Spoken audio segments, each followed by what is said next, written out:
1, 2, test 1, 2. Good morning. How is everybody this morning? Everybody good? Good to be here. Good to see you guys on Memorial Day weekend. Uh, Super excited to be in the house this morning. I know we've got a lot of people out and about and gone and different things like that, but I'm glad you're here. And man, let's just come in and really just enjoy the presence of the Lord.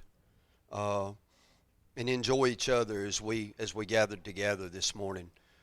Super excited about the word. Super excited about the worship. So we're just it's all going to come together and be awesome. So man, let's just posture our hearts and our minds so that the Lord can just stir and move and do what He wants to in our lives.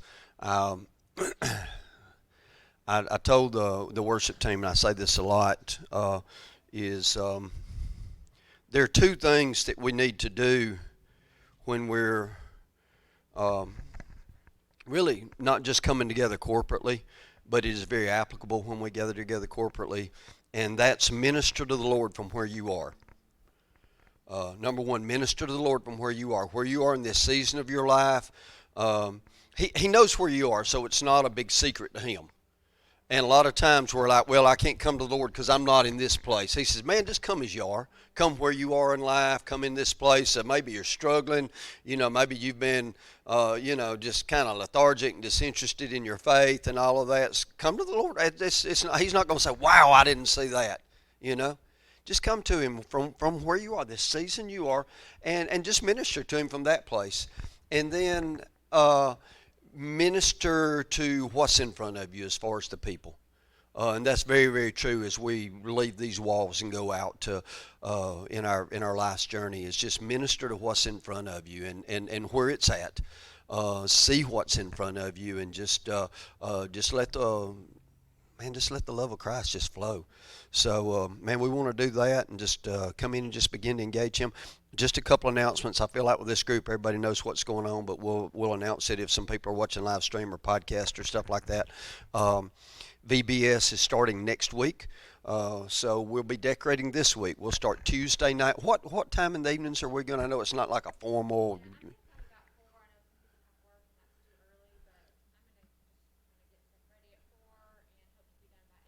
Okay, so from right 4 to 8. If you can't get here till 6, come 6 to 8. If you can't get here till 7, come 7 to 8. We'll be up here Tuesday, Wednesday, and Thursday nights. So everybody, please get engaged. Looking forward to a great VBS this year. It's always just a phenomenal event. Have no idea how many kids we're going to have this year, but you know what? If we have 50, it'll be awesome for the 50. And if usually we have about 100. If we have 100, that'll be awesome for the 100. But remember that coming up this week, Tuesday, Wednesday, Thursday. And there's a sign-up sheet for nursery for the month of June. So we're getting going on the sign-ups on the nursery again. We appreciate everybody stepping in and helping out in these different areas. I have very, very strong feelings that if you're going to be a son or a daughter of the house, then you have responsibility in the house.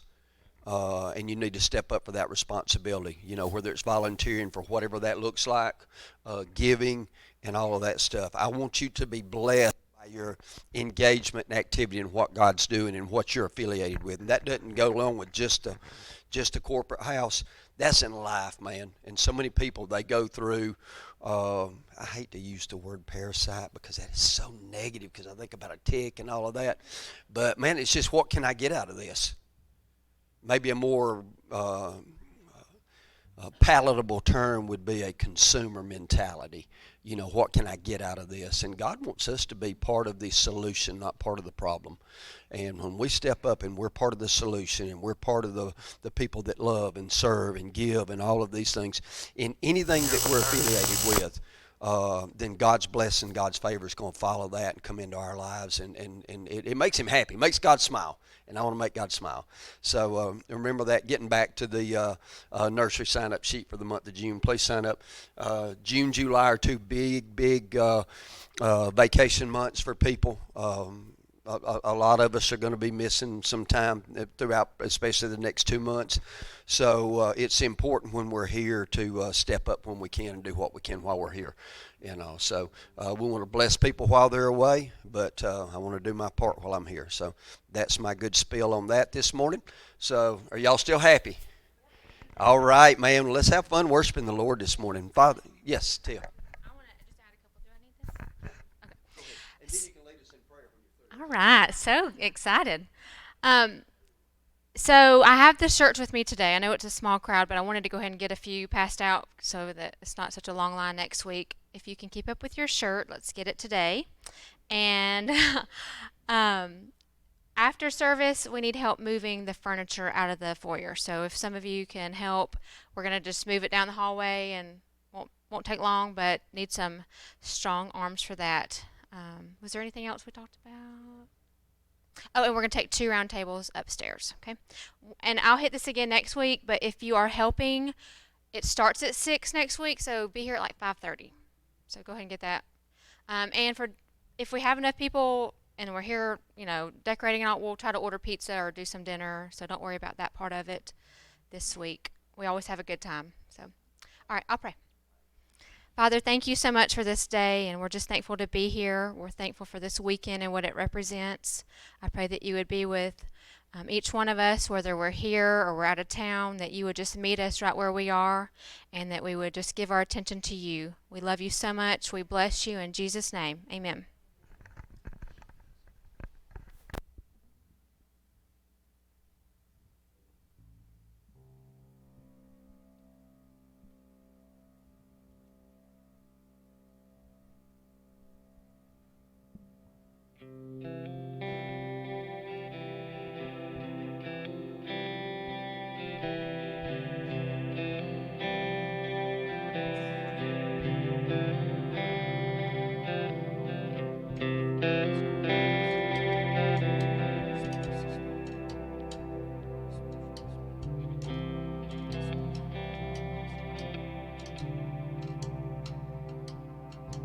Saturday was silent, surely it was through.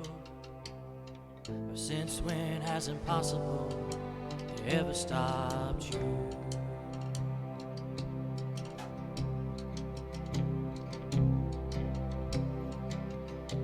And Friday's disappointment and Sunday's empty too. Since when has impossible ever stopped you? This is the sound of dry bones rattling. This is the praise make a dead man walk again. Open the grave, I'm coming out. I'm gonna live again. This is the sound of dry bones rattling.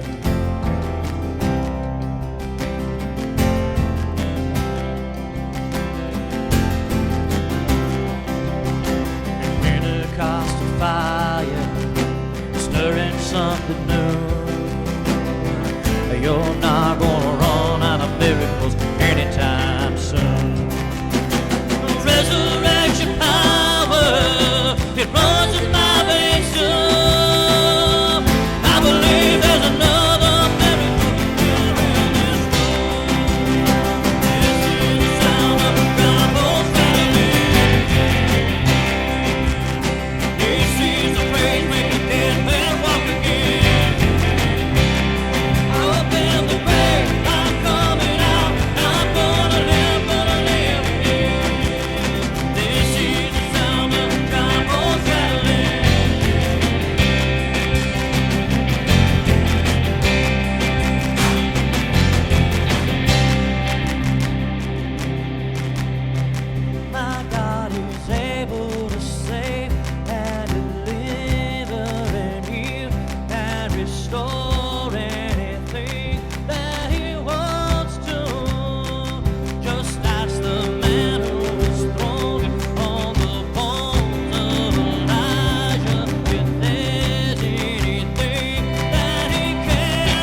it's hard to see what you are doing here in the ruins and where this will lead. Oh, but I know that down through the years I'll look on this moment and see your hand on it and know you were here. And I'll testify of the battles you've won, how you were my portion when there wasn't enough. And I'll testify of the seas that we've crossed, the waters you've parted, and the ways that I've walked, singing, oh, oh, oh, my God did not fail. Oh, oh, oh, it's a story I'll tell. Oh, oh, oh, I know it is well. Oh, oh, oh, it's a story I'll tell.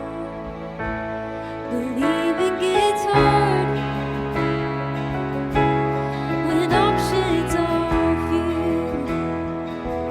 When I can't see what you're doing, I know that you're proving you're the God who comes through.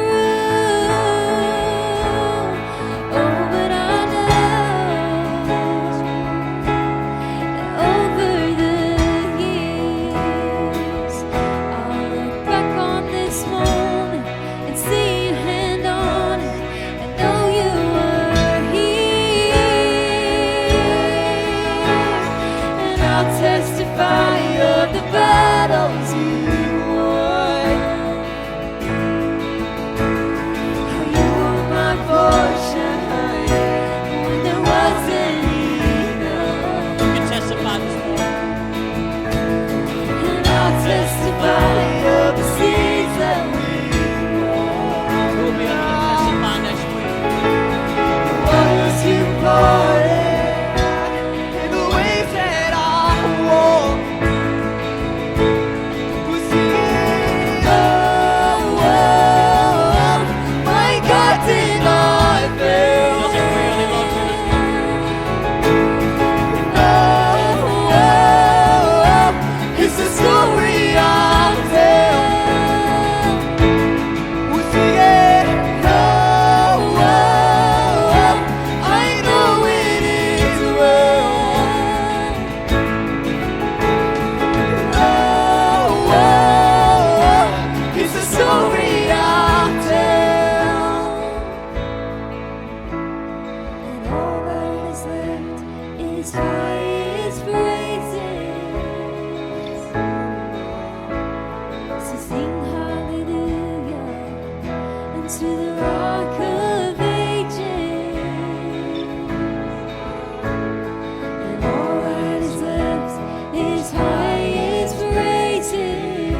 will pardon the ways that are wrong.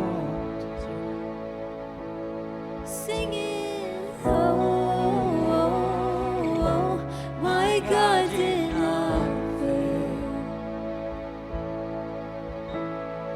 Oh, it's a story I'll tell. Singing, oh, I know it is well. Oh, it's the story I'll tell.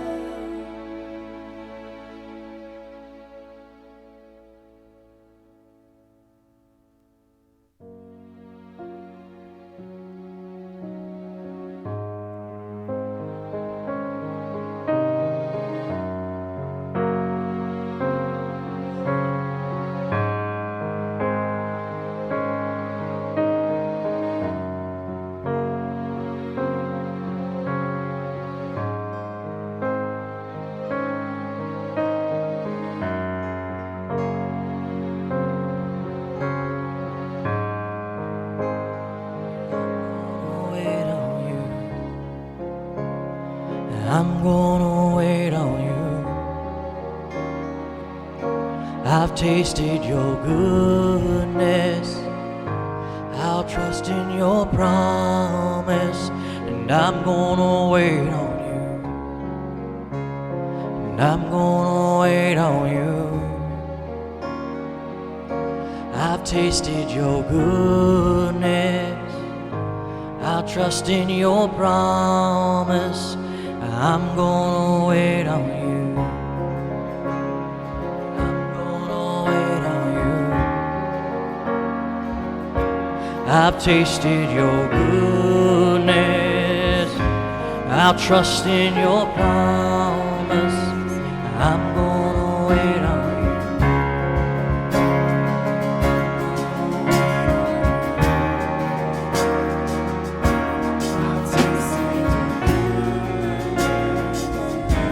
I'll trust in your promise. Wait on you, Lord. Wait on you, Lord. He will renew your strength. So wait, I say, wait on you, Lord. Wait on you, Lord. He will renew your strength. So wait, I say, wait on you, wait on you, He will renew your strength. So wait, I say, wait on you, Lord. Wait on you, Lord, and He will renew your strength. So wait, I say, wait on you, Lord. Wait on you, Lord. He will renew your strength. So wait, I say.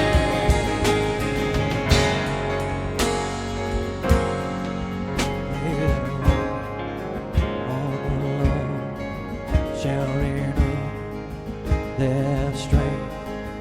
They shall mount up on wings like an eagle and soar. They shall walk and not be weary. They shall run and not faint. That's what happens when you wait. That's what happens when you wait. That's what happens when you wait.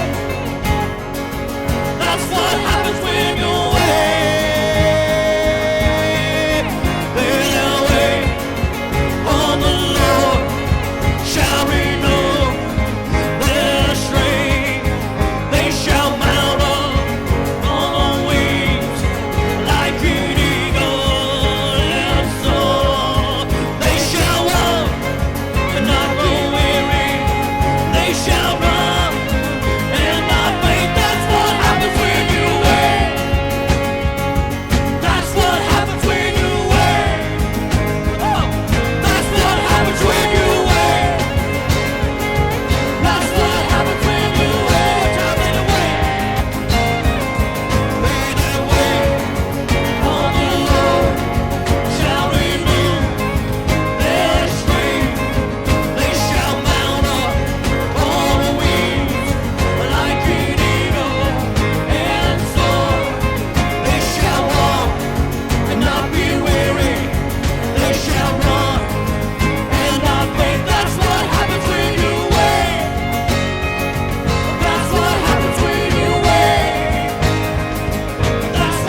I've tasted your goodness. I'll trust in your promise, and I'm gonna wait on you. I'm gonna wait on you. I've tasted your goodness. I'll trust in your promise, and I'm gonna wait on you.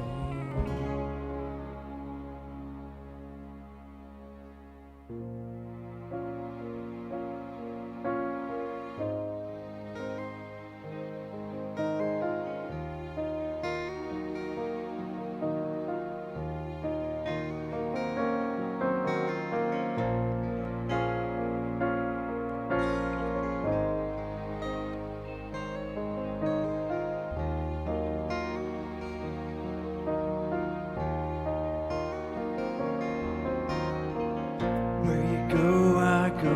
What you say, I say. And what you pray, I pray. What you pray, I pray. Where you go, I go. What you say, I say, God. And what you pray, I pray. What you pray, I pray. Where you go, I go. What you say, I say, God. What you pray, I pray. And what you pray, I pray. Where you go, I go. What you say, I say. And what you pray, I pray.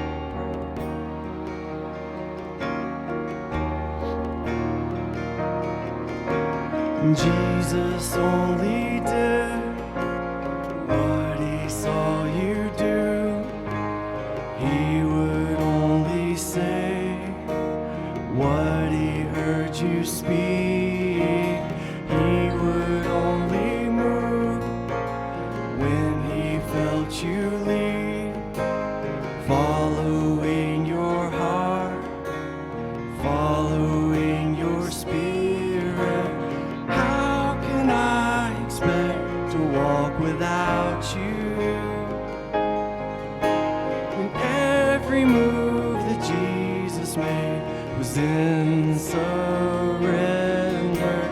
I will not begin to live without you, for you alone are worthy, and you are always good. You are always good.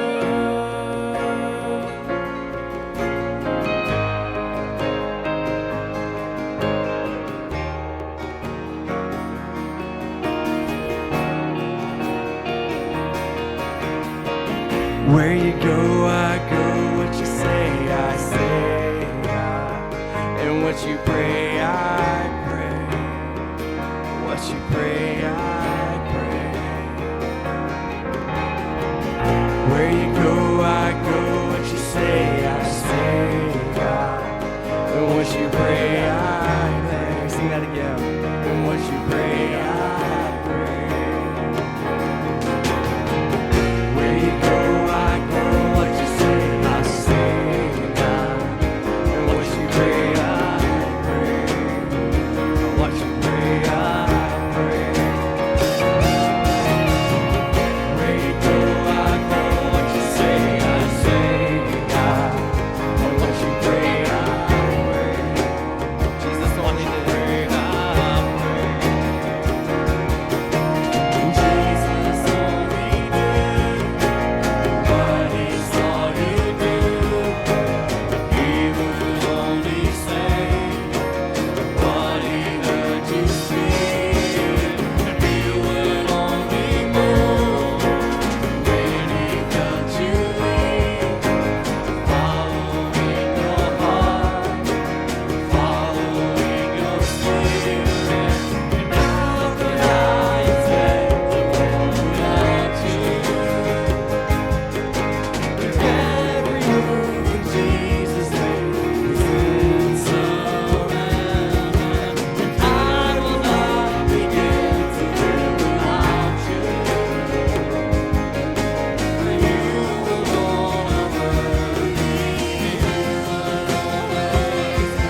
I will follow you.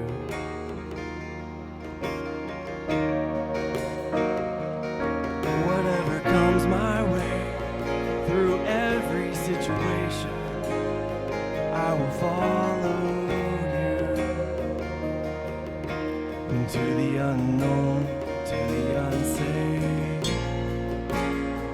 Give me a heart of no compromise. Help me to be more like you. Let's sing that again. More like. I will follow you, yeah. Through this dance of life, I will follow.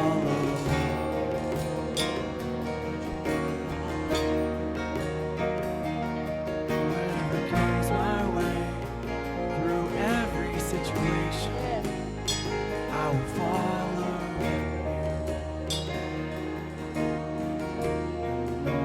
To the unsaved, give me a heart of no compromise. Boy, God just speaks through us through so many ways, doesn't he? This past week, me and Sidney were fighting off discouragement, as I know a lot of us are in this time with church attendance or not lack of attendance. And it gets hard sometimes, but then we hear these songs of what you've done for us. And I want to tell you, young people, hang in there. This too will pass, because we've walked through it and seen it many, many times. I know Linda, through the years of being a pastor's kid, you've seen so many seasons, haven't you? And the seasons of discouragement seem long, but they always end, don't they? Yes. They always end. You know, we look back through this church, and we go through seasons when Nick and James were here in the youth, and it was just exploding, and it was full. But it was any less God now than he was then? You know, we fought through, and then we go through seasons where we think, well, we're about to build a family center, only to find out we have no funds. That was fun. And that season ended, right? We made it through it. We made it through it. We have seasons as a family where things get hard. But you make it. He's always enough. He's always enough. So the Lord just wanted me to encourage myself today, but to encourage you today. The young ones, they're getting it. And this season of COVID, where it's been hard to attend and don't know whether to attend and don't know what to do. And then there's this season too that we're battling of, I just have church at home. And there's just something, stick to the corporate. There's things that we can get in here that we can't get at home. There are things that God anoints for this time that he doesn't anoint for other times. And I don't understand it, but I believe it to the core of my being. I believe it, so hang in there. And encourage those. I know it's Memorial Day weekend, I'm not knocking on them. I understand, I'm not. But encourage those. And instead of looking down on them and saying they're whatever reasons, encourage them to come. We don't want them to miss what God has for them here, right? But that was the word today, was where I said, I will depend on you, Lord. He's always good. He's always enough. And this season will end. This COVID season will end eventually. This season of apathy will end eventually. If we just stick to it, our house won't be affected by that, right? That's the goal. Our house, your house first, and then bring it into this house, right? But don't be discouraged and pray for those, right? That's what's the thing is, he's going to be enough. He's going to be enough. And this season will end. All the COVID, all this roller coaster ride. One day we're going to be looking back like that one song. We're going to be looking back and say, you were always there and you were always enough. Amen. So encourage yourself in Jesus today. Encourage yourself in Him. That what you're doing up here is not for naught. It's not for naught if it's just for that. And just for all these. It's not for naught. Yeah.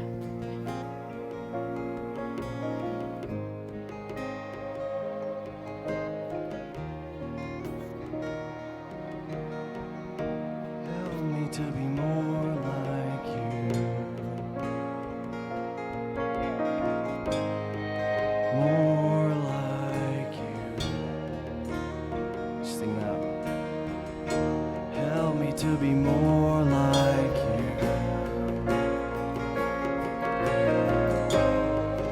More like you.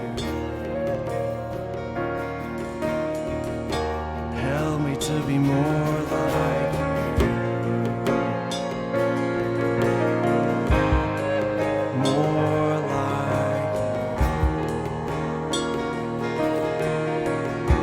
Help me to be more like you.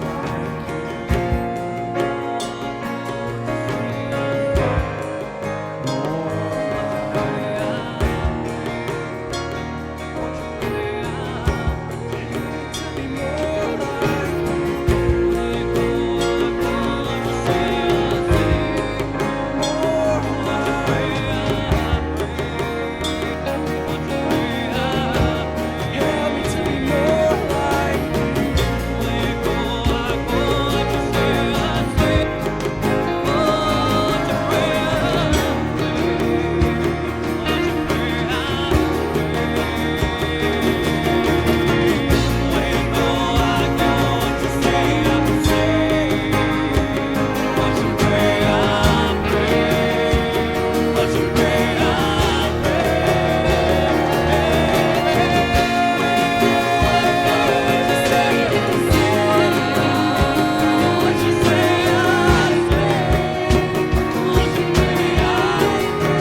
He goes before you.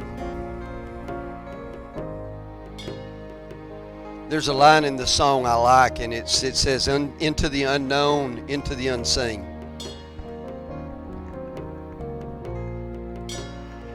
And guys, we've got to understand that He has been there before us, and He won't lead us astray.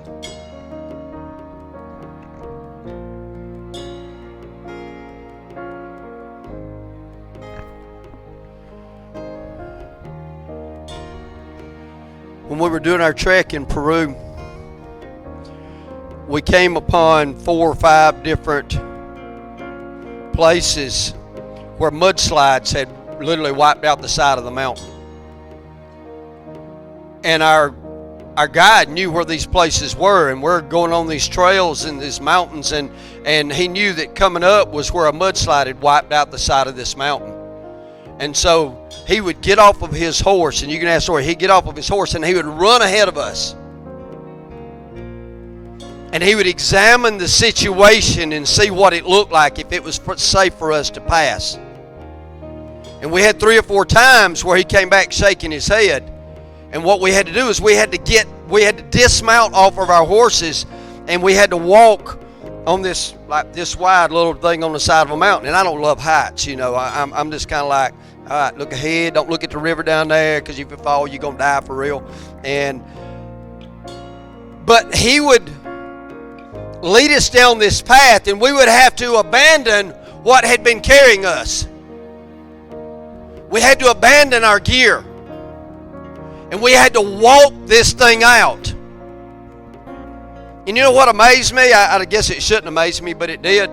When we walked this trail out, we were walking to this little narrow thing inside of the face of the mountain 4 or 5 different times.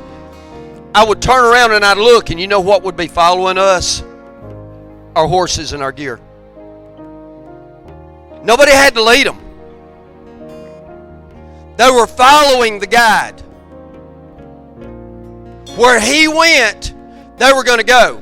And we go on this life journey and we hit these dangerous places, whether it's a cancer diagnosis or economic ruin or relationship issues or whatever these dangerous places look like. And we're like, man, it's unknown, it's unseen. He said, I've already been down that path before you. I've already seen what's ahead. And I'll guide you safely through this. So this morning, man, we just need to learn. And here's the problem, is we're afraid to leave behind our gear.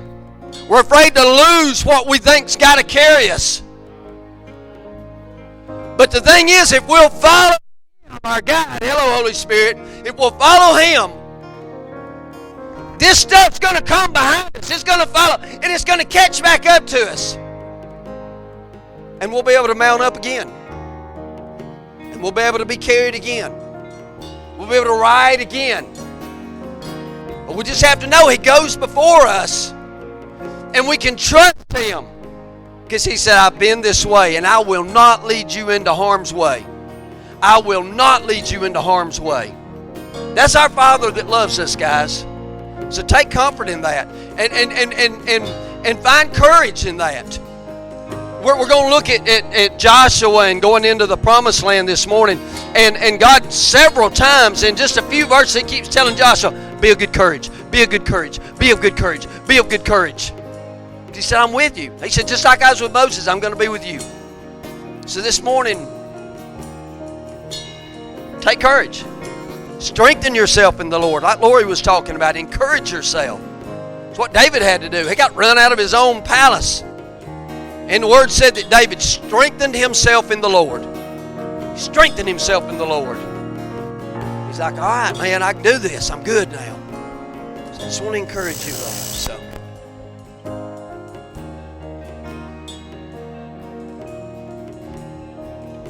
Right, man. Let's go ahead and release the kids to Children's Church. Carter, I'm digging your cowboy boots this morning, brother. I like them.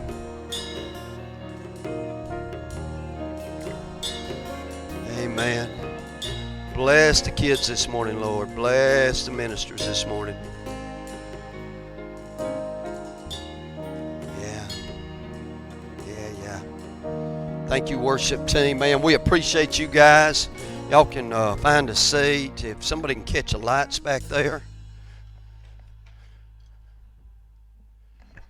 All right. So appreciative of you guys. I don't know if y'all realize, man, our worship teams just jam up good. They're just stinking good. Before COVID, I used to go to a lot of events and stuff with all of these world-renowned worship bands, and I'd just soon worship with our crew as I had anybody. I am not lying. And that's not a knock on Hillsong or Bethel or anybody like that. Thank you, guys. I'm going to try to be very sensitive to time this morning. I know a lot of y'all were heading to the lake and headed to St. Augustine, Nick. Is that where y'all rolling on this? Man, y'all have an awesome trip. Love you guys. Y'all be safe traveling. Text me and I'll give you some restaurants to go to, okay? Yeah, I'll hook you up. Amen. I love our corporate time, but I absolutely love family time too. I think we just need to have a healthy balance of things in our life. But anyway, I know some of you guys are headed out to lake and different things as soon as we get through, so I'll try to be sensitive. We got a crew from Macon coming up and hosting a bunch of people this evening, so we've got a busy afternoon as well. But I want us to, I'm real excited about this word this morning, and I pray that you really be attentive to the word. And go back and listen to the podcast. I really encourage you to do that. One thing that I found in the people that I listen to with the podcast and all of that is I'll go back and I'll listen and I'll re-listen and I'll re-listen again. And it takes, every time I listen to it again, God hits another layer with me. And so I want us to fully soak and saturate in the Word. When I cook cedar plank salmon, and because I love that smoky flavor and all that stuff and all that, but I can't just pour water on the cedar planks and then cook it because it'll catch on fire. I have to soak it for hours so that it'll saturate and get into the wood to keep it from burning up, but to give it the thing. And man, we just got to learn to meditate and to soak in the Lord, soak in the presence of the Lord, soak in the Word of the Lord. Mary, if you'll get that now, hon, you'll be leaps and bounds ahead of the curve. Man, just learn to soak in His presence. Learn to soak in worship. That's huge with me. But also His Word, man. Just soak in it and just go back to it and listen to, find some people that, man, really feed you with podcasts and all of that stuff besides just this house. And let it just saturate you. That's what He tells Joshua. He said, man, just put it in. Don't go away from it. It's Memorial Weekend. I love Memorial Weekend because of what it represents, and I don't want to, please hear me, I'm not trying to minimize anything. Memorial Weekend is basically, it's a holiday where we recognize those in the armed services that have given their life for our country and for our freedom. And amen, yes, 1,000%. 1,000%. But today the Lord carried me on a little different twist on the two memorials in the book of Joshua. And I also want to recognize not only those that gave their life, that shed their blood and died for our freedom, as significant as it is. I also want to honor and recognize those that have helped us along the way, that they didn't die, they're still doing that. There's some 3-star, 4-star generals sitting in the Pentagon right now that have given their life to the liberty of the United States, and those guys are significant, just as significant as the guy that died on the front wave at D-Day. And the Lord has me today looking. We always, we'll do the spin on our religious freedom and our spiritual freedom, and we should. But today the Lord has me really looking and focusing at not the two memorials that we see in Joshua as the children of Israel going into the promised land, but the people that are behind the two memorials, okay? Because I think that we should be able to relate very much to these people in the sense that what am I doing in my life? What am I doing with my life? And how am I relating to others in my life? And so I want us to come in and to celebrate Memorial Weekend for, yes, everything that it is, everything that it signifies from a national standpoint, from a freedom standpoint. Please don't, when you hear me say, I said this last Sunday, and I don't mean to offend anybody in this at all. Please do not hear when I say that I'm a citizen of the world, that I am minimizing the United States of America. I'm just simply saying God is bigger than the United States of America. And one error of the church, I feel like, is that we come in and we've reduced God down to the size of America and even a political party. And I see people that are so wrecked because Trump didn't get elected, and in their minds they stole the election and all this stuff, and it just so discombobulated them and all that. And I'm like, look, man, Jesus is still on the throne. My hope isn't hinging on 4 states getting overturned and him, being in the White House. I mean, if, the prophetic people and all that stuff, if that happens, man, good, I'm down with it. But Jesus is on the throne regardless. And God's moving in the world in a broader scope than just a national holiday and a national thing. Do I think America is big in the plan of God? Absolutely. I think our country was founded on religious freedom. I think our nation is a Christian nation. I find offense to anybody that does not feel that our nation is a Christian nation. We were founded as a Christian nation. Like it, lump it, otherwise. Okay? The Arab nations are founded as Muslim nations. It doesn't offend me that they were founded as Muslim nations, but we were founded as a Christian nation. But with that being said, God's a lot bigger than America. And so I want us to have a bigger mindset and more of a global mindset in things, in how we do life and how we view life and how we view the inheritance that God has for His people out there. So I'm really not sure why I went on that little rant, but I want us to look at the people that are behind these two memorials that we see in Joshua, and I'm really going to come at it from that slant. So let's read the verses. I've got several verses I want to read, so hang in there with me. I'm going to go through it fairly quickly. You always, as a minister, you always try to figure out, am I just going to read through all of it and then go back, or am I going to kind of hit it on the way? And it's a struggle, isn't it, James, where it's like, oh, man, I just need to read all 24 verses, or as I get to stuff, talk about stuff. So we'll see how it goes. Verse 1, we are in the King James version of the Bible. And it says, just giving everybody, I feel comfortable that all you guys know the setting, but maybe people that are listening to podcast or will listen to it later on, or the live stream, maybe years down the road don't know these things, but we're in a setting where the children of Israel have been brought out of Egypt. After 400 years of captivity and bondage, God brought them out of Egypt. They came to a place at Kadesh Barnea where they sent spies into the promised land. It was the land that God had promised Abraham. We can't get away from that. This is their inheritance. This is their inheritance. A lot of people struggle in life because they never figure out what their inheritance is, and their inheritance mindset is very, very small. You should go through life with eyes wide open, looking and say, God, what do you have for me? And that's not a selfish, greedy thing, but what do you have as my inheritance for me to redeem and to operate in and to use it to help change the world? Okay?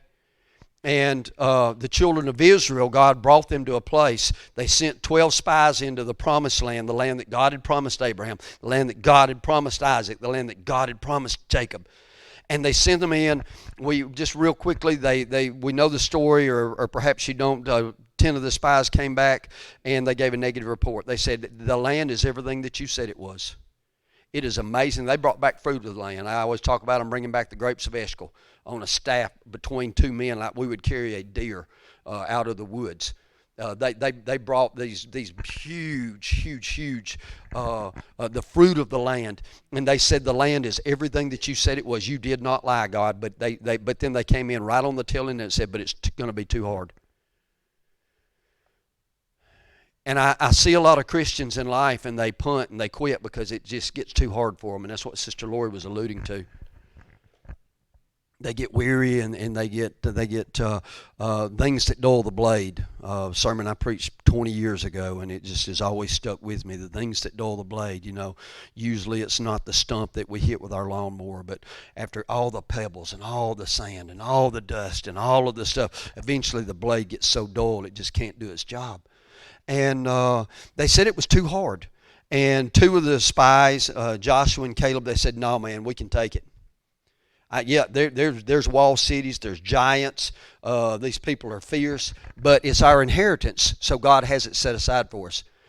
Long story short, the people followed the 10 people, the huge amount of people in Israel. Estimates are between 600,000 and 6 million Jews came out of Egypt. 600,000 and 6 million. That's how many people they were leading. And so they said, no, we're not able. And so God was like, okay, you don't want to walk in your inheritance, you'll die in the wilderness. I'll provide for you. I will give you clothing. I'll keep your clothing from wearing out. I'll give you food. I will protect you from your enemies. All of these things. You're going to live a supernatural lifestyle here, but it's going to be way less than what you were supposed to live in. And we could go there and preach a while on that. And I'm gonna hit on this in just a minute. But they lived a supernatural life for 40 years, but they still died in the wilderness, not going into their land that God had promised for them. The cool thing about it was God didn't forget the people of Israel, and he said, that's fine, I'll kill this generation off and I'll bring in the next generation. I've always said I don't want their generation to walk in what I'm supposed to walk in. That's one problem that I have. I've heard it my whole life, and any of you that have been in church for any period of time have heard this your whole life too, is, boy, God's going to do something in the next generation. Tip, you've been hearing it since you were that next generation, right? And now you hear it, and you're like, I'm believing it for Zion and Isabel and all of that stuff. I get tired of the church kicking the can down the road, personally. My kids are going to do it. My grandkids are going to do it. The next generation, God's about to. I got news for you guys. God's moving right now if you want to get on board. Revival's happening right now if you want to get on board. People are like, I ain't feeling it, man. It just ain't like it used to be. It's not supposed to be like it used to be. It's supposed to be different and new, and God carrying you into new places. And I get tired of us kicking the can down the road, and I refuse to default a field that I am supposed to flourish in to my grandchildren's generation. I want to set them up for success in that field, but I want that field to be ready when they step into that field. I don't want to put that onus on you, Brett. Well, man, he's going to do it. He's going to carry it, and I'm just going, I'm through and all that stuff. I ain't done. I'm not done in life. I'm not done with life. I'm not done with chasing after what God has for me and what God has for us. And so God wants to incorporate all of us in this thing. And one generation said no, so the next generation stepped into it. The issue with this is all this generation knew was a slave mentality. And so God had to break that off of them. God had to get that slave mentality, that get-by mentality out of them. And one of the two spies was Joshua, the other was Caleb. And when Moses died, Joshua became the leader of the children of Israel. And so after 40 years of that generation dying off, wandering in the wilderness, God brings them back to the brink of the promised land. And he said, now are y'all ready to enter into your inheritance? And thankfully, this generation said, yes, absolutely. And so that's where we are. They're about to cross over into God's inheritance for them. They're about to cross over into what he had set aside for them from the foundations of the earth. And understand this, guys, hundreds and hundreds and hundreds and hundreds of years, God had promises laid out for these very people that they were going to walk in. And I just want you to know, man, God has got promises. I got messed up this morning reading Deuteronomy 33. And you know what it was? It was Moses' prayer of blessing over the two tribes that came out of Joseph. Whew.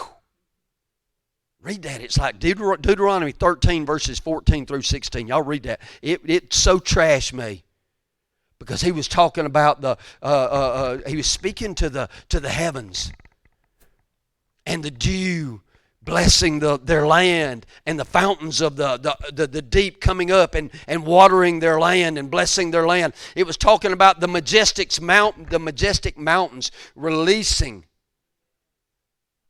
their stuff into these people. The hills release. I'm sitting here saying, man, what do the mountains have to release into them? He was talking about the sun providing its bounty in the crops and all of that. And he's even declaring the moon is going to bring its produce into them. I'm like, what does the moon produce? I'm going to have to do some scientific study now. But all of it goes to God promised this and declared this for people hundreds and hundreds and hundreds of years ago. And I want to tell you something, guys. God has inheritance set aside for us that we are supposed to partner with him and redeem that he has had set aside from the foundations of the earth. And it's got Marty Smith's name on it. And it's like, what will you choose to walk in? And this generation finally said, man, we're in. Okay, we're in.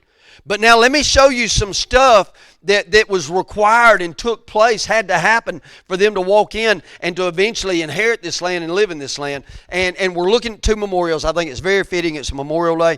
I preached on these two memorials, I think, last April, April 2020, in the midst of the COVID stuff. And I was just looking at some notes. I'm going in a total different direction this morning, but just some real significant. Let's start in verse 1. And it came to pass, When all the people were clean passed over Jordan, that the Lord spake unto Joshua, saying, Take you 12 men out of the people, out of every tribe of man, and command you them, saying, Take you hence out of the midst of Jordan, out of the place where the priest's feet stood firm, 12 stones, and you shall carry them over with you, and leave them in the lodging place where you shall lodge this night. Then Joshua called the 12 men whom he had prepared of the children of Israel, out of every tribe a man. I like that. I just made a few notes on this. I can't resist right here. Verse 4, I made a note in there and said, Will the Lord choose us to be a standard bearer? Out of all of these people, out of all of these 600,000, out of all of these let's just say 600,000 people, they chose one man out of every tribe. What caused that one man to be chosen? Will I position myself in such a way with purity of heart? Will I position myself in such a way with purity of motive? Will I position myself in such a way for passion for Him and passion for His people that I'll get the call on some of this stuff? Or do you duck in the crowd and say, Don't call me, Lord?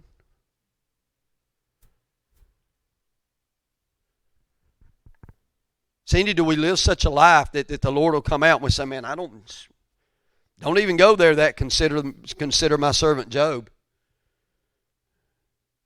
Because we don't want the consequences that come with that. But with the choosing comes, the word says, He who is given much is required. But if we want to be significant, and if we want to have an impact, if we want a choosing to take place in our life, and a choosing to take place in our marriage, in our home, in our generation, in our children, if we want the Lord's name to be great through us, where people can look at all the generations of Abraham, and all the generations of Marty and Krista, and all the generations of Sid and Lori, and all the generations of Cindy Hardy, and all of this stuff, that there has to be a choosing that takes place. But with that choosing comes this huge responsibility. And the question is, do we shrink back and do we hide from it? Do we want to just kind of be part of the crowd? Do we want to be part of the huddle masses? Or do we want to say,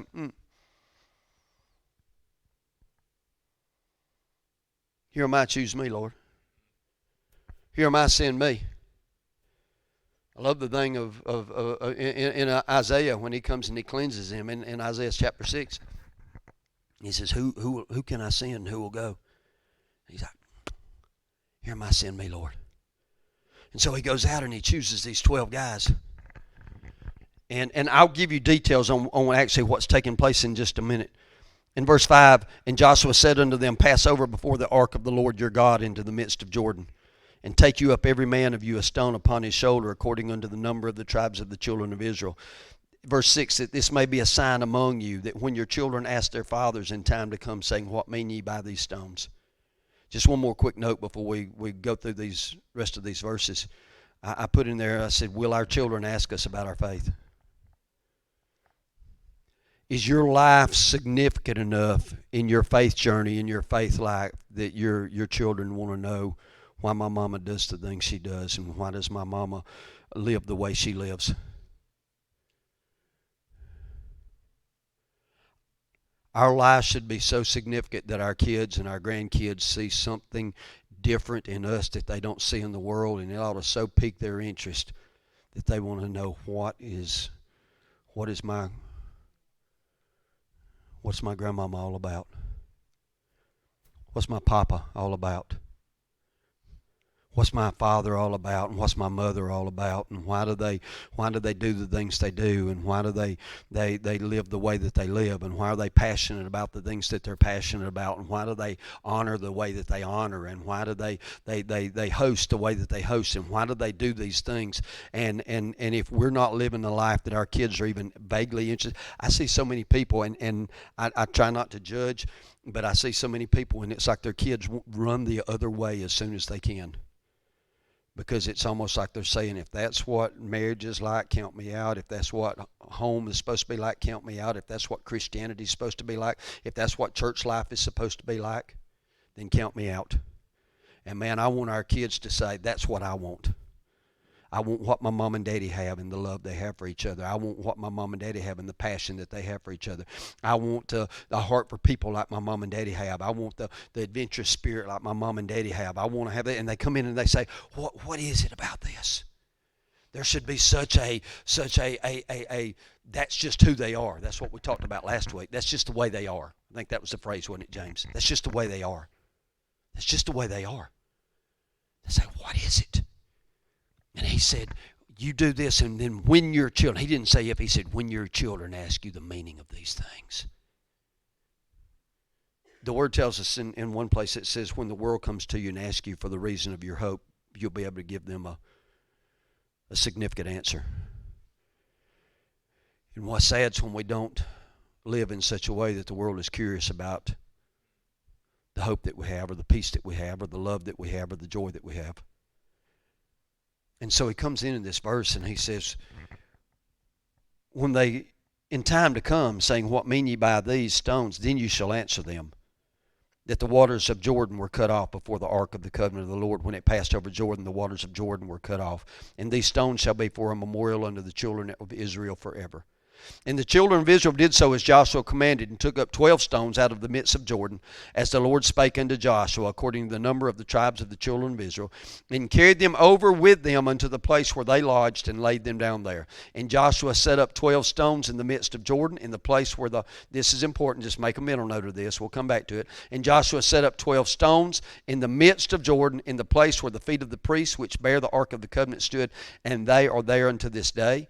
Verse 10, for the priests which bear the ark stood in the midst of Jordan until everything was finished that the Lord commanded Joshua to speak unto the people, according to all that Moses commanded Joshua.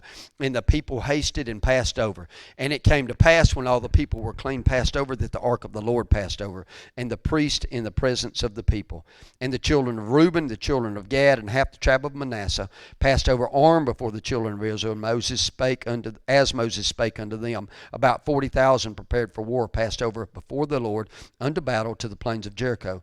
Now, just a quick note on that. 2.5 tribes chose to stay on the east side of the Jordan River. I used to dog them out. I used to say they settled. I've heard preachers my whole life talk about how they settled. They compromised. They didn't come in and all of this stuff. And I'm backing up on that a little bit now. And we'll touch on that in just a second. But there are 2.5 tribes, because of their cattle and their flocks. They said that the east side of the Jordan is a great place to raise cattle and flocks and all of that. And Moses finally told them, he says, okay, you can do that as long as you help the others get where they're supposed to be. And so they sent 40,000 warriors, and so the 40,000 warriors went and they crossed the Jordan River onto the west side of the Jordan River, and they helped fight and they helped conquer the land. And sometimes you've got to be willing, we're going to hit this in a minute, sometimes you've got to be willing to fight for somebody else that maybe wants something different than what you want. And they sent 40,000. The prayer of blessing in Deuteronomy 33 that I was talking about, you know who that was falling on?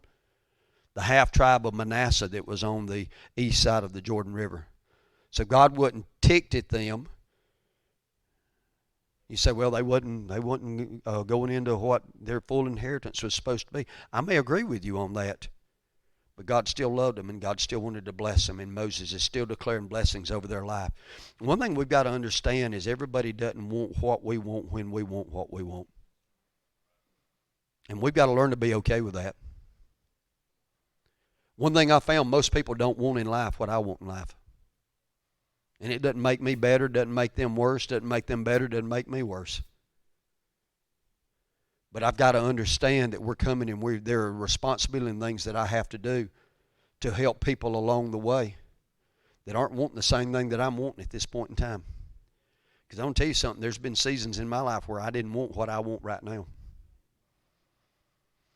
And so we've got to help and encourage and all of that stuff. You know, your kids may not be fired up about school, but you know the necessity of them getting a good education. So what do? Say, you going to school today? And yeah, you're going to study algebra, and you're going to study your calculus, and you're going to study your trigonometry, and you're going to study all these things because it'll help you down the road. And you're like, I don't like this, and this stinks, and all of this stuff. And say, yeah, but one day you'll be glad you did. And so we've got to learn to do that. And so they sent their 40,000 soldiers, their 40,000 warriors across the west side to the west side of the Jordan to help them fight on this conquest. It was going to take several years. Verse 14. On that day the Lord magnified Joshua in the sight of all Israel, and they feared him as they feared Moses all the days of his life. And the Lord spake unto Joshua, saying, Command the priests that bear the ark of the testimony that they come up out of Jordan. Joshua therefore commanded the priests, saying, Come you up out of Jordan. And it came to pass, when the priests that bear the ark of the covenant of the Lord were come up out of the midst of Jordan, and the soles of the priests' feet were lifted up onto the dry land, that the waters of Jordan returned unto their place and flowed over all his banks as they did before. Verse 19, we're going 5 more verses. And the people came up out of Jordan on the 10th day of the first month, and encamped in Gilgal in the east border of Jericho. And those 12 stones which they took out of Jordan did Joshua pitch in Gilgal. And he spake unto the children of Israel, saying, When your children shall ask their fathers in time to come, saying, What mean these stones? Then you shall let your children know, saying, Israel came over this Jordan on dry land. For the Lord your God dried up the waters of Jordan from before you until you are passed over, as the Lord your God did to the Red Sea, which he dried up from before us until we were gone over, that all the people of the earth might know that the hand of the Lord, that he is mighty, and that you might fear the Lord your God forever. All right, a lot of verses.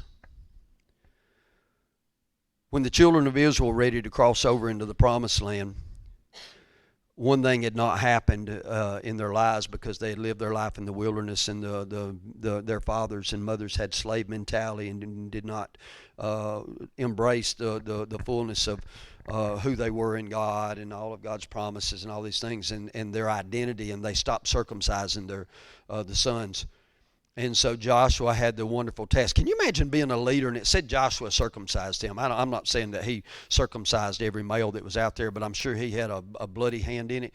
Can you imagine saying, okay, Marty, now you got to come. We got 300,000, 400,000 guys. Let's get the knife out. We got to circumcise them. You talking about a bad job, man? That'd be a really stinky job, wouldn't it? Sometimes the junk goes with the turf. We all want it to be glorious, don't we? Where we're on stage and we got the microphone and we're playing the guitar and the house is full and everybody's energetic. It's like, Tyler, you're awesome. Woo! We like that, don't we? And sometimes God says, hey, we got to circumcise everybody before we can cross. There's some preparatory stuff that we got to do. He told the priests, he said, y'all get the ark before we cross over. Y'all get the ark and y'all kind of go through the camp with the ark. And the people start consecrating themselves, because they'll remember that this thing's holy. They'll remember this thing's holy. Sometimes God just wants us to walk through the camp as a reminder to people that this thing's holy, and this thing is supernatural, and this thing is real, and this thing is powerful, and this thing, it saved your soul and it changed your life. People forget that. He didn't want them to forget the cause of what was about to happen, and that Yahweh was going before them. So he says, man, y'all get the thing, man. We're going to circumcise everybody. We got to let everybody get healed up, because ain't nobody going to be no good at fighting if we can't even walk. And so they load us up and they carry it through. And sometimes, Ariel, sometimes you got to be the person that says, you know what? Man, ain't none of these. And God says, get the ark and walk through the camp. Get the ark in your marriage and walk through the camp. You know what the ark represented? The presence of God. So let me break it down, New Testament terms. He said, you walk through the camp with the presence of God resting on your life. You walk there, because what it does is it reminds people and it gives people hope. It's not like, woo, take the dove out on my shoulder. I love what Bill Johnson says about this. He said, man, we got to walk through life with the constant recognition that the dove is resting on our shoulder. The presence of God is resting on our shoulder. Presence of God is resting in our life. And sometimes, man, we just got to walk through the camp and say, hey, guys, he's still alive. He's still on the throne. He's still supernatural. He's still moving in power. He's still moving in love. He's still moving in peace. He's still moving in blessing. He's still doing all of these things. Don't forget. Don't forget. Maybe that's part of what you were doing in Panama City last 2 weeks, Noah. It's some of these kids, man, when they saw you witnessing somebody and they're out there, man, I'm getting just,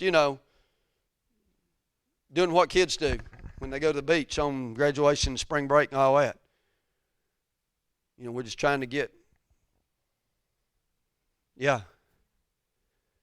And maybe it was a reminder. They see some young college guys, not old bald-headed guys on the street corner preaching fire and brimstone, but some young, good-looking college kids, and they're out here, you know, and they're like, man, sharing their faith and talking to people, and it's a reminder.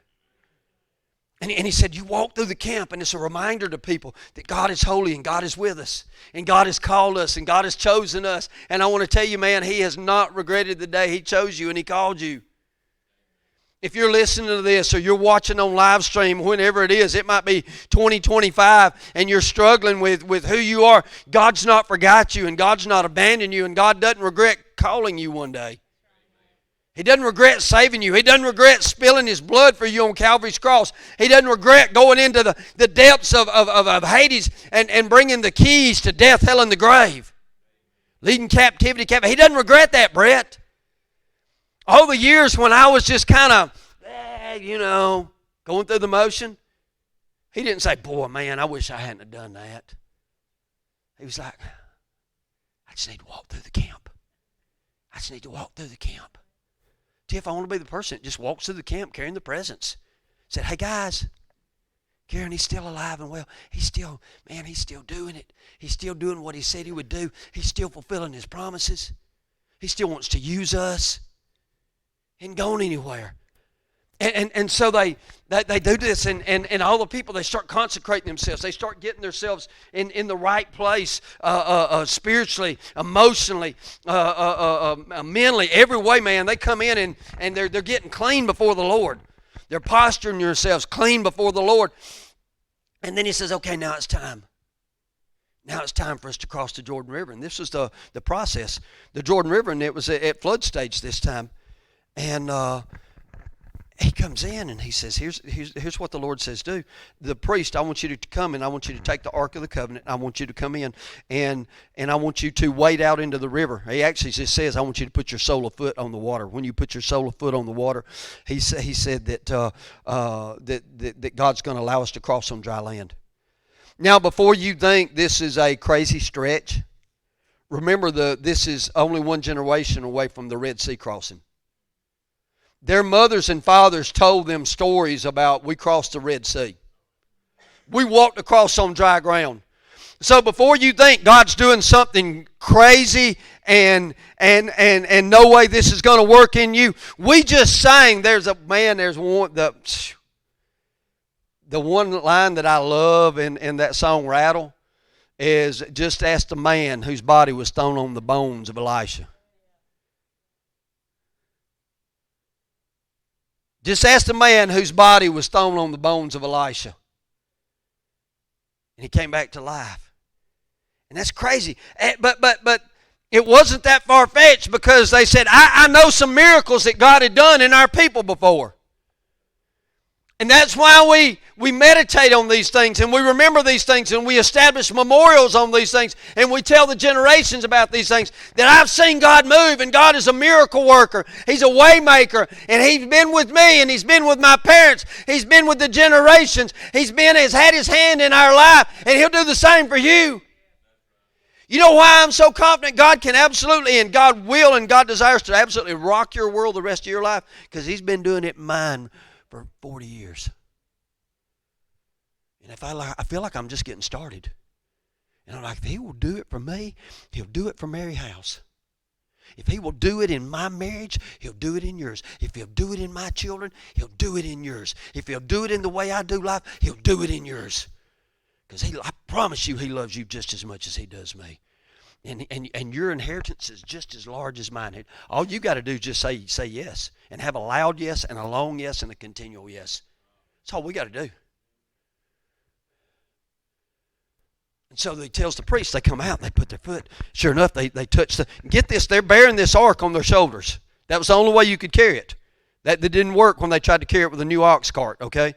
So they come in, they put their feet on, whoop, sure enough, this happens. That's awesome. That's pretty easy though. You know, the man tells you to do it. Joshua says do it. I'm not going to, okay, yeah. Because I remember my daddy was a priest. And he told me what happened at the Red Sea. That's the easy part. You know what the hard part is? You wade out into the middle of the river and you stand there and you hold the presence of God. And you hold the presence of God.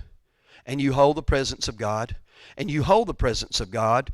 And when you're tired, you continue to hold the presence of God until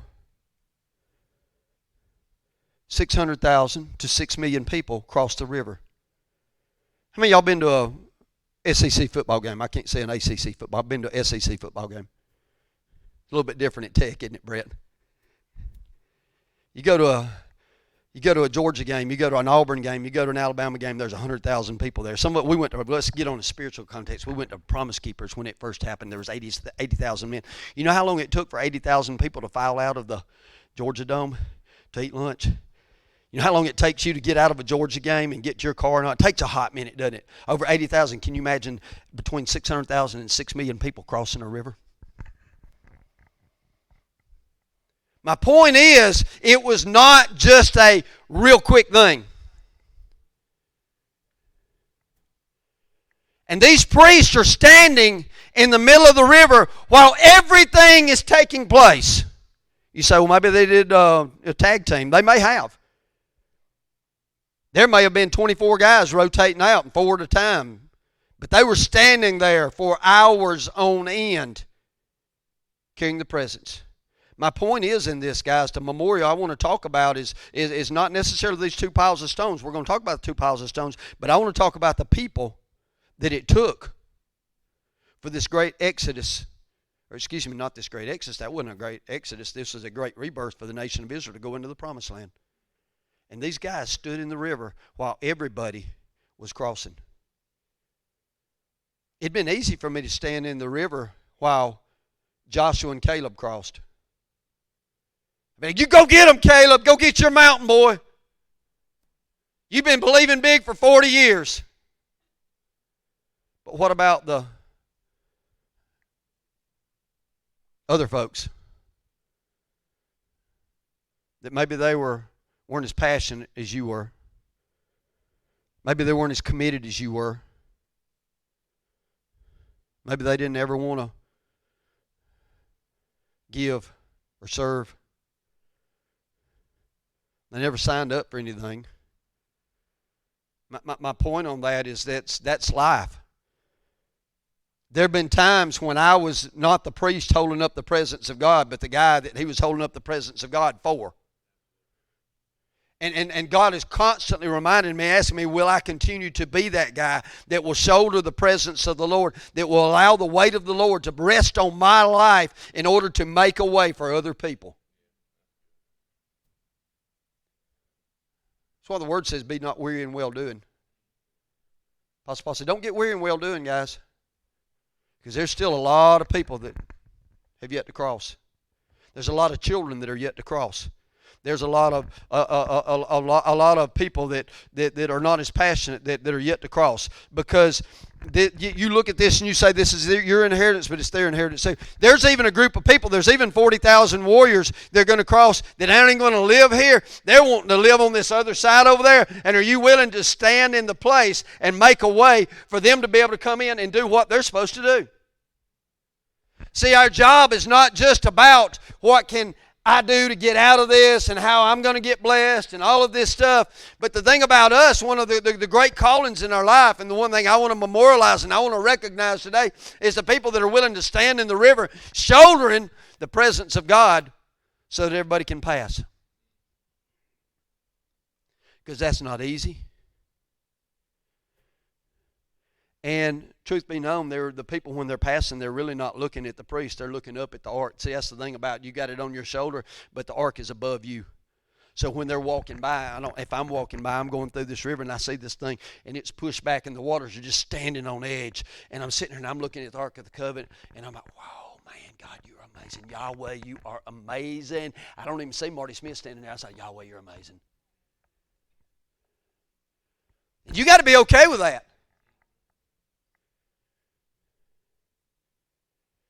Not only be okay with that, but that's got to be the greatest honor of your life.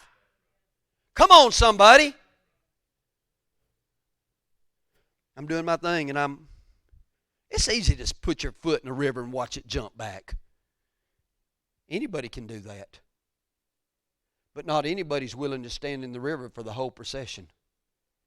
And God's asking us if we'll be a people that'll stand in the river for the whole procession. That's what He's asking. Will we be those people? I just see some of them kids coming up to their dad later on and say, Dad, you held that ark all day long. How'd you do that? How'd you do that?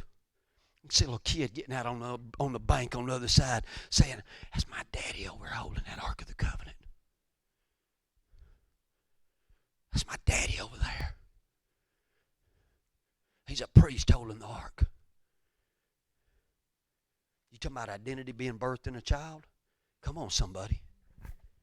Man, this ain't about, well, what's my reward on this? That is your reward on this. Is it 6 million people crossed the river and you are part in making that happen? That's why y'all get up here every Sunday worship team. Yeah, you're worshiping the Lord. Yes, you're blessing Him. Yes, you're ministering to Him. But you're also making a way for people. You're also making a way for this old 59-year-old bald-headed preacher man just to come into the presence of the Lord and just so dig the corporate worship. Don't ever get tired of that. Don't ever get weary of that. Don't ever get weary of that on the soundboard, Amber. Don't ever get weary of that on the computer, Karen. Jeffrey in the back. Poor Jeffrey's got stuck. Him and Timmy got stuck in the back ever since we started live streaming. They were in Errol's office running a little thing. Isaac gets drug in there sometimes, and Marvin and some different people helping out. Thankful to all of them, Luke. Thankful to all of them. But what you're doing is just as important as me with this in my hand right here, guys. And so I see these 12 priests, and they're coming in, and they're standing there the whole time. And then all the people are coming through, and they're crossing over, and there's 12 men that have been chosen, 12 men that we referred to a while ago, and they got called out. And he said, I want y'all to take a rock out of the riverbed. And I believe it's a significant stone, because he said you'll have to carry it on your shoulder. But he said, I want you to take a rock out of the riverbed, and I want you to carry it to the camp where we will stay, and we're going to make an altar there. And so there were 12 guys. You got the priests. Look at this picture. You got the priests that are holding the presence of God, and they're standing there this whole duration of this, and they're doing this. And then you got these 12 guys, and I believe this rock was so significant. They built an altar out of it, so it's pretty doggone significant out of 12 of them. And these guys, they can't be concerned about their stuff. They got to trust that their stuff's going to make it. They're not concerned about, what about mine? They're saying, the Lord told me to get a stone out of the bed of the Jordan River. And so they pick this rock up and they carry it to Gilgal. Gilgal was between 6 and 8 miles from where they crossed the Jordan River. So these guys, you can imagine doing a hike. It wasn't a mountainous hike, but it was a flat hike. But still, you can imagine carrying a huge stone on your shoulder for 6 to 8 miles, Brett. That's pretty laborious in itself. But these guys had one job, and you know what that one job was? To carry this memorial stone. And they had to trust that somebody else would be, that God was going to make a way for their stuff to get there. Because we'd be like, man, who's going to bring my stuff? I got to take care of my family. I can't carry a rock for everybody else. I got to take care of my family. That kind of comes against the meism of the American church today, right? Or the American culture today. And God's like, if you'll carry that stone, I'll make sure your stuff gets there. The guide, in Peru, I was talking about, the guide was said, man, y'all just follow me on this little narrow edge, and I'm literally, it's like this, and I'm sitting there saying, man, this is kind of snappy right here, He said, don't worry, though, the stuff will come. The horses will come. They'll follow. They ain't going to be dragging them, leading them. Holy Spirit's going to lead, and He's going to bring the rest of the stuff with Him. And here's the thing. We talk about a memorial not only for the guy that carried the stone on his shoulder, but the guy that said, you know what, you carry the rock, and I'll help carry your stuff. Sometimes you're not even the guy carrying the rock. Sometimes you're the guy that's carrying the rock stuff. Are y'all cool with that? Ain't glamorous, is it? Don't nobody say, man, did you see Brett can't carry that rock 6 miles? No, he wasn't carrying the rock. He was carrying Rhett's stuff because Rhett was carrying the rock. Who's going to get all the accolades? Rhett. Rhett carried that rock. Thank you, man. Awesome. Brett was carrying Rhett's stuff. Or his wife was carrying the load. Come on, somebody. Don't be weary in well doing. Sometimes when God has got your spouse doing this or doing this or doing this, you know what they need? We just talked about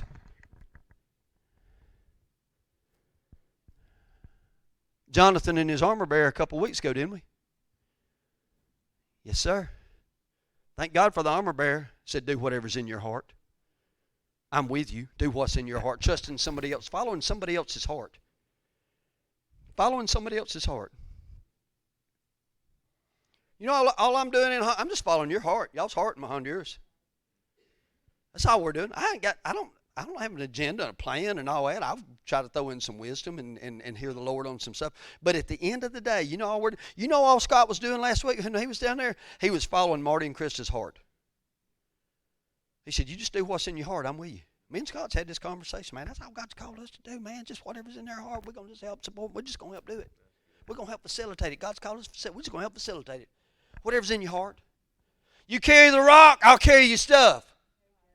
You carry the rock, I'll carry it. We got to go 6 miles. Okay. You know what would have been easy? Let's carry it over here and let's drop it on the riverbank. When everybody gets across, everybody look back. You see that rock? Woo, that was good. Now let's go. He said, you ain't leaving it there. We ain't building a memorial there. You know where we're carrying the memorial to? To the place we're going to live. We're going to the camp with it. Here's the thing, guys. We can't drop it at the convenient spot. We can't even drop it at the place we think is the place of breakthrough. We got to carry it home with us. You know what Gilgal was? Gilgal was not where they spent that night. Gilgal was their base of operations for the whole conquest stage. That's where they based everything out of, was Gilgal. Everything was based out of Gilgal. And so you know what that meant? When they carried those 12 stones and Joshua built an altar there out of those 12 stones, every time you came into camp, you know what you saw? Altar. 12 stones. You know what that reminded you of? God's faithfulness. God's goodness. God's provision. God's vision. God's inheritance. God's dreams. Every time you came in camp, constant reminder, man, that's Lord. Yes. Thank you, Jesus. Thank you, Holy Father. Thank you, Holy Spirit. Constant reminder. Constant thing. But it's not there if nobody's willing to carry the stone. Are you willing to carry the stone, Brett? We make this real personal right here. You say, well, somebody else will carry the stone. What if God chooses you to carry the stone? I take it real personal, guys. I take being patriarch of our family real personal. I take it real personal. I'm not going to kick that can down the road. There'll be a day where they're patriarchs. They're the patriarch of their household. But I'm talking about our clan. All right?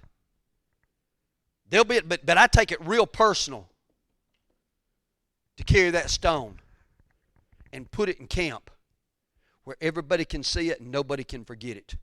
I want my life to be so steady. I want my life to be so consistent. I want my life to be so enduring that there is never a day where somebody can't look and see a stone. I see it. I see it. I don't agree with something he did. Don't agree with something. I heard him say this. I saw him do this. God, there's a stone. A stone.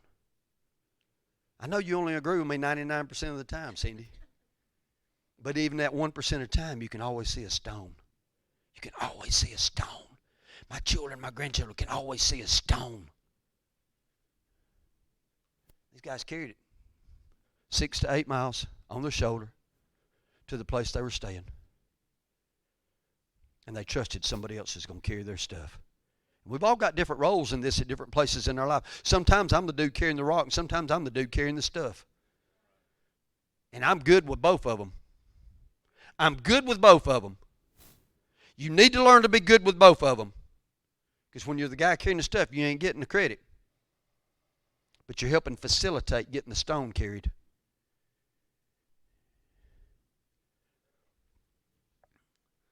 Then something else happened. Was Joshua walked out in the riverbed after all these people had crossed over. All of these people, and the word says that they were standing on the banks and they were watching Joshua. And Joshua goes in. And beautiful type of Christ in this. It's a type of death, burial, resurrection, type of baptism. And Joshua comes in and he takes 12 stones and he builds an altar in the middle of the dry riverbed. While the water is held back, while the priests are standing there and all the people have already passed over, and he comes back and he says, I'm going to make a memorial.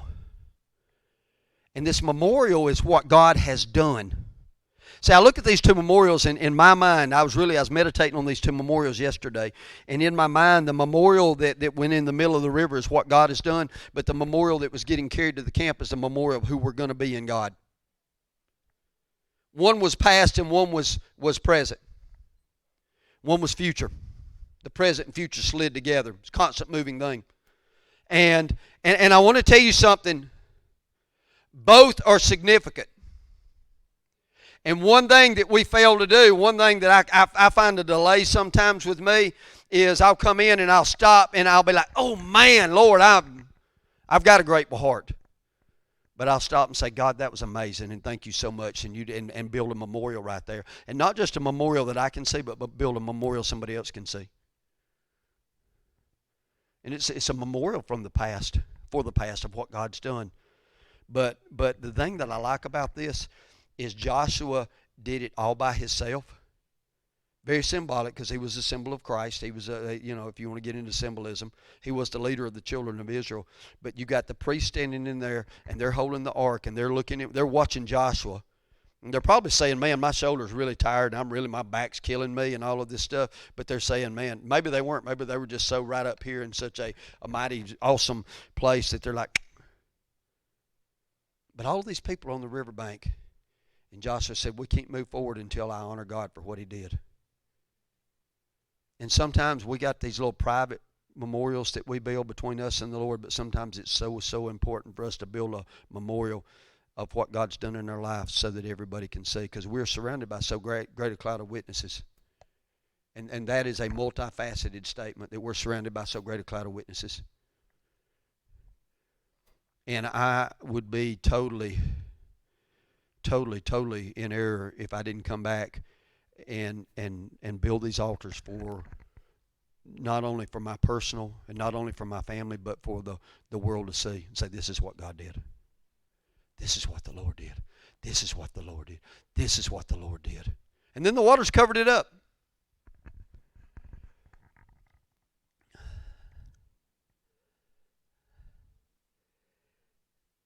But just a couple questions out of this, and I'm wrapping this all up real quickly. We could talk about this. We could do a life group study out of this for 10 weeks, I promise.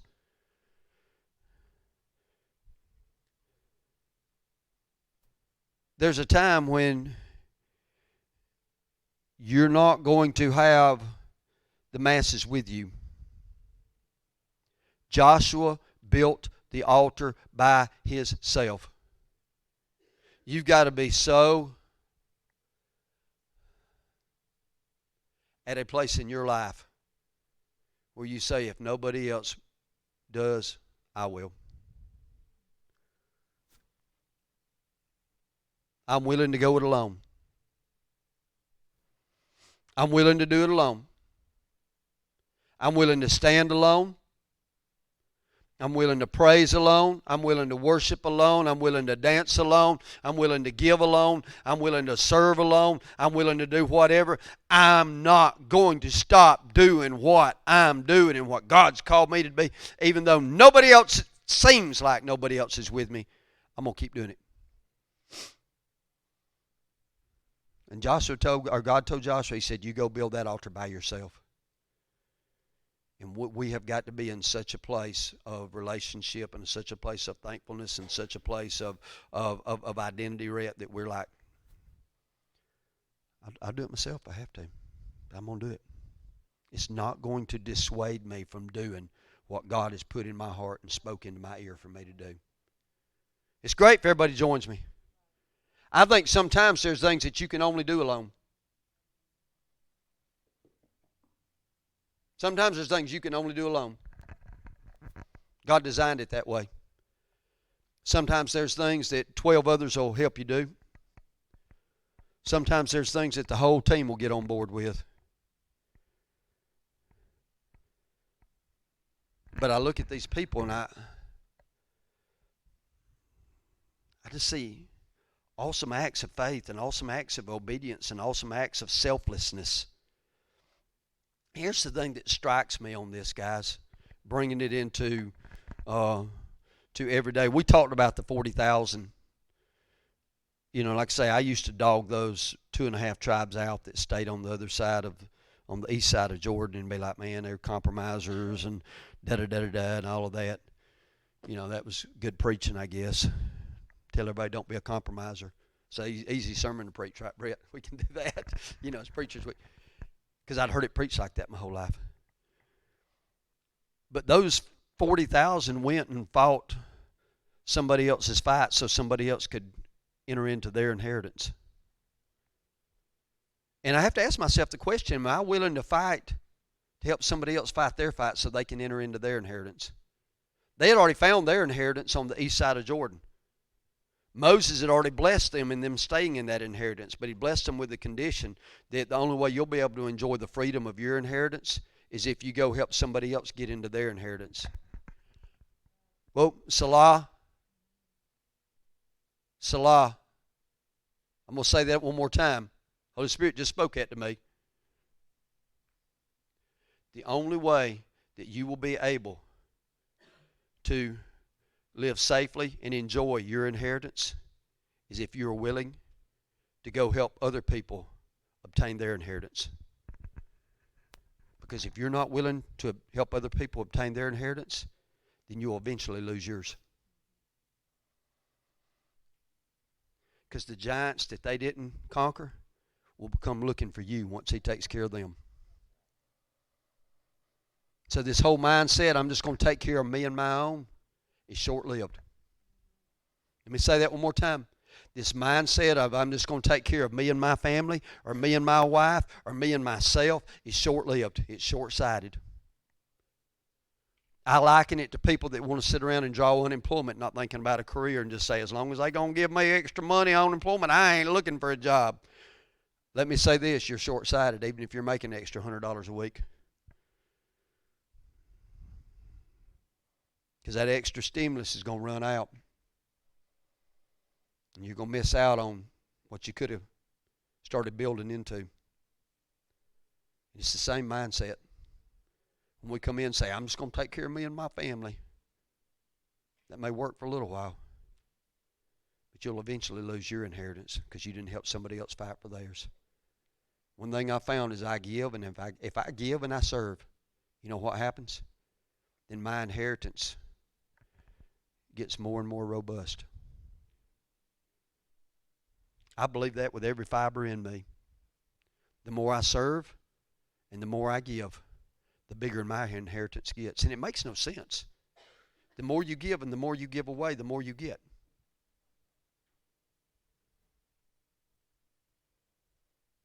But that's the upside down kingdom, isn't it? The more I give, the more I give away. The more I serve.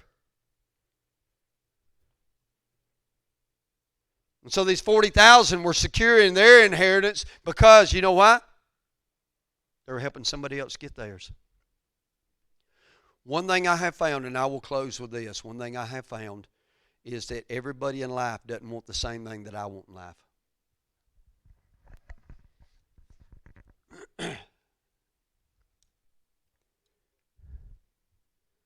And that's okay.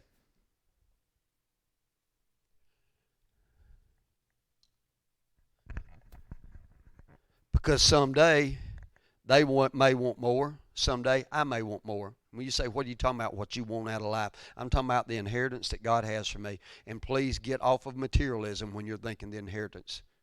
That is part of it. Me and Lori, man, we go through life saying, man, God, is this part of our inheritance? We're going to look at some land in a couple of weeks, you know, and we talked about it a couple of days ago. I said, man, let's go look. I said, you know what I said? I said, I just want to see what it feels like when we walk on that land, to see if we feel like that's part of our inheritance that God's got for us. And if it is, then we'll know. I said, I just want to walk on it and just see what it feels like. No, I didn't say see how pretty it was. I didn't say this, this, or this. I didn't even say numbers or anything, because I know that if it's my inheritance, God will work numbers out. Why y'all all quiet on this stuff? Start living your life like that. God, what is it? I drive by laying around our house all the time asking God. I said, God, is this part of our inheritance? If it is, make it happen. In your timing. It might be 5 years from now. It might be part of our inheritance, but you know what? They might be the ones that walk into it.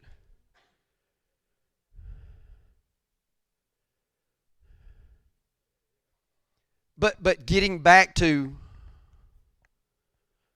everybody at this point in their life may not want what you want out of life. But are you willing to carry the presents for them anyway, Brett? See, here's one thing I found is everything's relative, because while there are a lot of people that don't want as much as I want in life, there are some people that want more in God than I want right now. You know what my responsibility is? Help those that don't want as much and also help those that want more. This is a good word. Are y'all getting this? This is a good word this morning, guys. And I don't say that a lot on my preaching, but this is a good word this morning. Because I think I'm just hair on fire, chasing after God and chasing after the fullness of life, and I say stuff in it, and I can tell people it don't hit them right because they're like, well, who do they think they are, and all of this stuff. Man, I'm not even living into a fraction of my potential yet, and what He has for me and who I am in Him. Everything's relative, because I may think I'm hair on fire and doing awesome and chasing after this and all of that stuff and everything, and God's like, psst. Dude, I got people wanting to go into the deep inner places that you hadn't even scratched yet. Hadn't even scratched yet. So there's always somebody there's always a Caleb that says, I'm not going to settle for anything but that mountain. Y'all remember that? Y'all remember the story of Caleb? This cat's 80 years old. And he's coming in and they're dividing up inheritance. And he goes to Joshua and he said, whoa, wait a minute.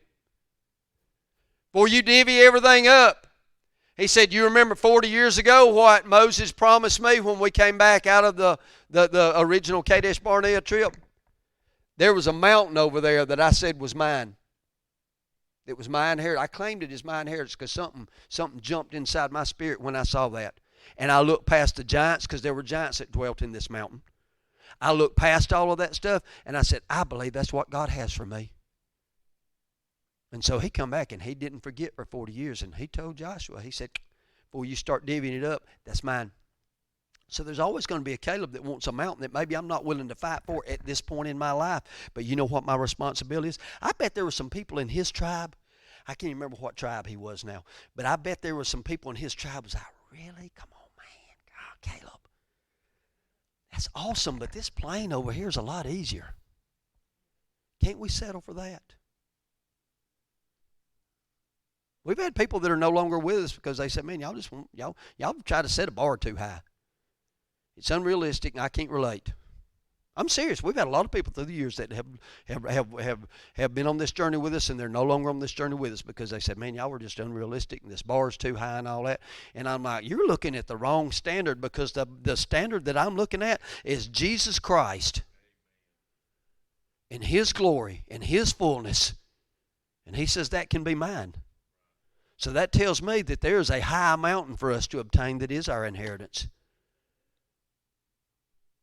So wrapping this up, getting back to how will we serve and how will we love and how will we give. See, I tied it in with last week's give, love, and serve. Am I willing to do it for those that are not wanting the same thing that I'm wanting in life? Tiff, are you willing to go to all the effort of heading up VBS again and say, you know what, it's worth it? You know what you're doing in being VBS director, Tiff? You're standing in the Jordan River so a bunch of kids can cross over on dry land. You are. Absolutely. That's what you're doing. And everybody that helps volunteer and comes up here and serves is doing the same thing. Every one of you is doing the same thing. You're holding the presence of God so kids can pass. Because so they can know the goodness that you know. So quit thinking somebody's not carrying their load and I'm tired of carrying everybody else's weight. Let this mind be in you which was in Christ Jesus. Said he thought it not robbery to make himself equal with God, but yet he came as a servant. And he came to serve so we could pass. To me, that's the power of the memorials.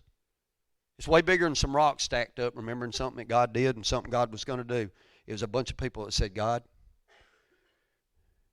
we believe you and we're going to chase after you. Have your way. Have your way. Have your way. So let's stand to our feet. We'll do our 1, 2, 3 break.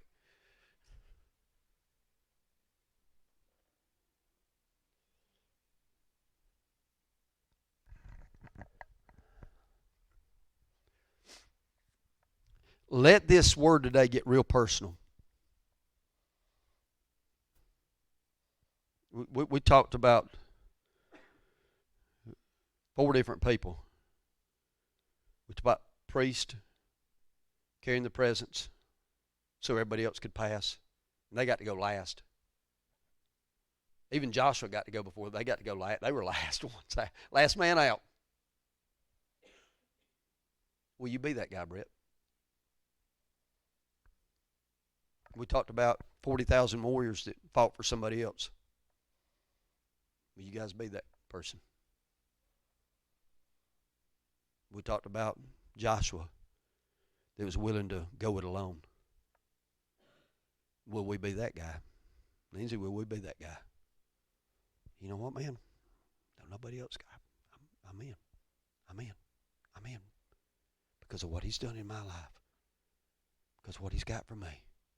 And then we talked about 12 guys carrying a rock and being obedient and trusting that somebody else is going to take care of their stuff.